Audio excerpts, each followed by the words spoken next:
আজকে আমি আমার ৮০,০০০ টাকার কম্পিউটার সেট আপ পরিষ্কার করছিলাম, তো ভাবলাম তোমাদেরকে একটা জিনিস দেখাই। তো এখানে সমস্ত কিছু রাখা আছে, ইউপিএস, মনিটর, কিবোর্ড, এই সমস্ত কিছু রাখা আছে। তো এই মানে সিপিইউর মধ্যে একটা জিনিস দেখাচ্ছি, যেটার দাম শুনলে তোমরা অনেকটাই অবাক হবে যে এটার এত দাম কী করে হয়। আর এটার কাজটাও তোমাদেরকে বলবো, আশা করি অনেকে জানো। তো এটা প্রথমেই গ্লাসটা আমি সরিয়ে নিচ্ছি এখানে। তো এই যে তোমরা সেট আপটা দেখছো, এই পুরো সেট আপটার দাম হচ্ছে অ্যারাউন্ড 76,000, মানে ৭৬,০০০ টাকার কাছাকাছি দাম। তো এখানে যে সব থেকে দামি যে কম্পোনেন্টটা সেটা হলো যে এইটা, এমএসআইয়ের যে গ্রাফিক্স কার্ডটা আছে, GeForce RTX 3050। তো এটার দাম তোমরা কে কে জানো কমেন্টে বলো।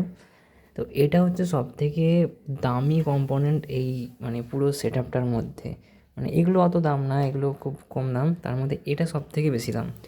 এটা একারই দাম হচ্ছে, আমি নিয়েছি 2025-এ।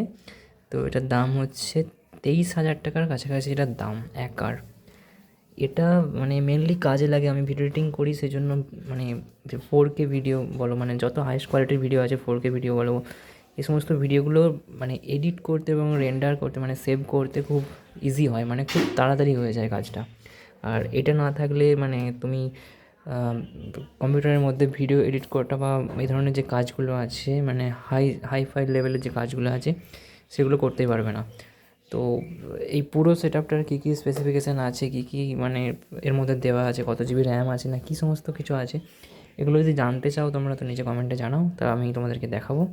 আপাতত এই জিনিসটাই তোমাদের সাথে দেখানোর ছিল যে ওই যে গ্রাফিক্স কার্ডটার দাম সব থেকে বেশি এটার মধ্যে।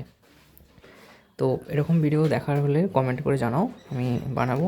আর বাকি রইলো এই সমস্ত জিনিসগুলো, এগুলো আমি আপাতত পরিষ্কার করব, পরিষ্কার করে আবার যেমন ছিল তেমন সেট আপ করে দেবো।